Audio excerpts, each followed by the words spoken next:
అందరికీ నమస్కారం. అందరికీ భగవద్గీత. మనం 12వ అధ్యాయం నేర్చుకుంటున్నాము. అధ్యాయం పేరు భక్తి యోగము. ముందుగా ప్రార్థన. వసుదేవసుతం దేవం కంసచానూరమర్దనం దేవకీ పరమానందం కృష్ణం వందే జగద్గురుం శ్రీకృష్ణం వందే జగద్గురుం. ఈరోజు 5-6 శ్లోకాలు నేర్చుకుందాం. ముందుగా శ్లోకం. క్లేశోధికతరస్తేషాం అవ్యక్తాసక్తచేతసాం అవ్యక్తా హి గతిర్దుఃఖం దేహవద్భిరవాప్యతే. క్లేశోధికతరస్తేషాం. కాకి ఏకారం ఉంది, దానికి లావత్తుంది అని క్లే అనకూడదు. క్లే ఇక్కడ సో అనకూడదు, షో. క్లేశోధికతరస్తేషాం. ఇది ద మహాప్రాణాక్షరం అండి. ద అనకూడదు, ధ అని పలకాలి. ఇక్కడ రాకి పైన అఘాతం ఉంది కాబట్టి సాని సగం పొల్లు తీసుకోవాలి. క్లేశోధికతరస్ అని అనాలి. క్లేశోధికతరస్తేషాం. అవ్యక్త ఆకి పైన అఘాతం ఉంది కనుక వాని సగం తీసుకోవాలి. ఇక్కడ యా స్పష్టంగా పలకాలి. అవ్యక్త ఇక్కడ వ్యా కూడా పైన అఘాతం ఉంది కనుక కాని సగం తీసుకోవాలి. అవ్యక్తాక్ అని పలికి తా స్పష్టంగా పలకాలి. అవ్యక్తా సక్తచేతసాం. సాక్ కూడా పైన అఘాతం ఉంది కనుక కాని సగం తీసుకోవాలి. అవ్యక్తాహి ఇక్కడ ఆకి పైన అఘాతం ఉంది, వ్యాకి కూడా పైన అఘాతం ఉంది. వా ప్లస్ యా వ్యా కాబట్టి అవ్యక్త. ఇక్కడ హీని ఒక్కటే చదివితే మనం హీ అని సాగదీసేస్తాం కనుక దీంట్లో కలిపేస్తే చిన్నగా చదువుతాం. అవ్యక్తాహి. అవ్యక్తాహి అనకూడదు. అవ్యక్తాహి గతిర్దుఃఖం దేహవద్భిరవాప్యతే. ఇక్కడ దాకి బా ఒత్తుంది, ఆ బాకి మహాప్రాణాక్షరం అది. వాప్యతే. వాకి ఆకారం ఉంది, పైన అఘాతం కూడా ఉంది కాబట్టి వాప్ అనకూడదు, వాప్. వాప్యతే అని చదవాలి. ఒకసారి పూర్తి శ్లోకం. క్లేశోధికతరస్తేషాం అవ్యక్తాసక్తచేతసాం అవ్యక్తా హి గతిర్దుఃఖం దేహవద్భిరవాప్యతే. ఇప్పుడు నేను చెప్తాను, నా వెనకాలే మీరు కూడా చెప్పండి.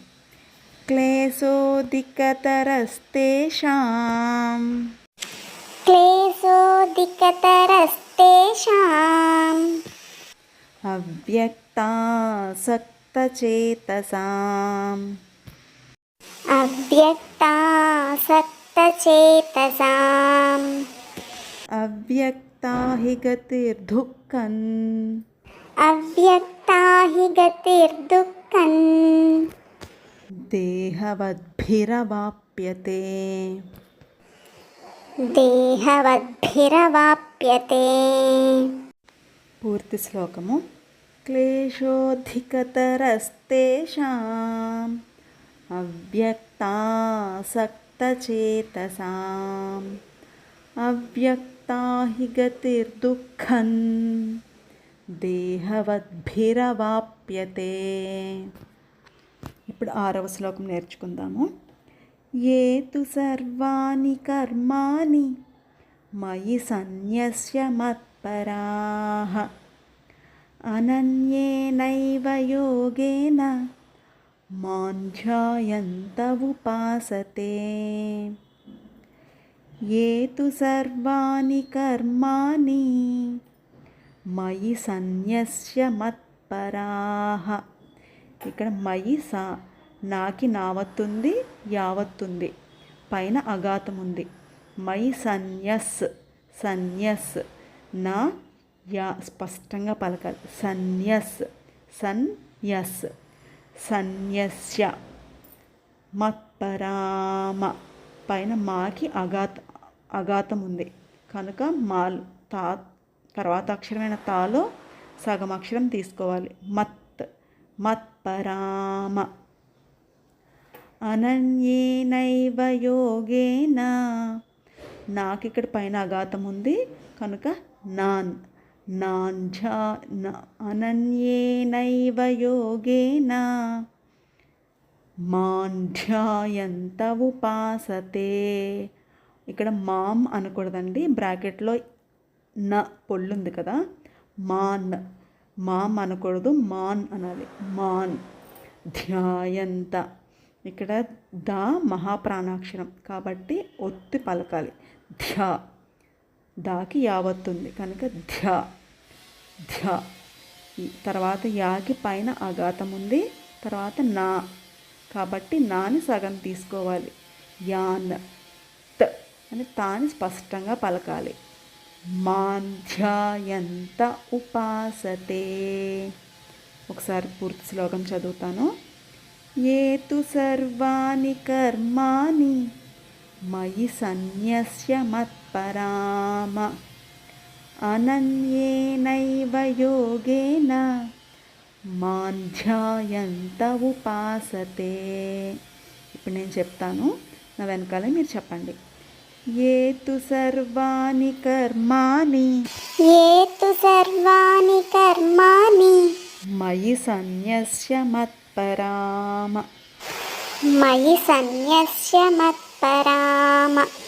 అనన్యేనైవ యోగేన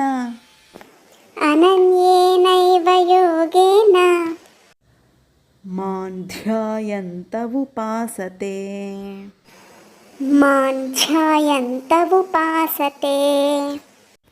ఇప్పుడు పూర్తి శ్లోకము. ఏ తు సర్వాణి కర్మాణి మయి సన్యస్య మత్పరాః అనన్యేనైవ యోగేన మాం ధ్యాయంత ఉపాసతే. ఇప్పుడు 5వ శ్లోకానికి అర్థం చూద్దాము. పరమపురుషుని అవ్యక్తము అచింత్యమైన నిరాకార తత్వ మార్గమును అనుసరించు ఆధ్యాత్మికవాదుల సమూహము ధ్యానయోగులు అని, సంపూర్ణ కృష్ణ చైతన్యములో దేవాది దేవుణ్ణి భక్తి యుక్త సేవలలో నెలకొనిన ఆధ్యాత్మికులు భక్తి యోగులు అని పిలువబడుదురు. ఇప్పుడు ఇక్కడ ఈ జ్ఞానయోగాకు భక్తి యోగాకు నడుమ భేదము స్పష్టంగా వివరింపబడెను. చివరకు మానవుని భక్తి యోగాతో సాధించు గమ్యమునకే జ్ఞానయోగ విధానము నేర్పించినను అది కూడా మిక్కిలి కష్టము. కానీ భక్తి యోగ దేవాది దేవుని ప్రత్యక్ష సేవా మార్గం ఒకటి చేత అది మిక్కిలి సులభమే కాకుండా జీవాత్మకు కూడా సహజ ధర్మం ఇది అని 5వ శ్లోకంలో శ్రీకృష్ణ భగవానుడు చెప్పుచున్నాడు. ఈరోజు ఈ 2 శ్లోకాలు నేర్చుకుందాం. రేపు మరొక 2 శ్లోకాలతో మళ్ళీ కలుద్దాం. నమస్కారం. జై శ్రీకృష్ణ. ఈ వీడియో కనుక మీకు నచ్చితే లైక్ చేయండి, షేర్ చేయండి, సబ్స్క్రైబ్ చేయండి. నన్ను ఆశీర్వదించండి.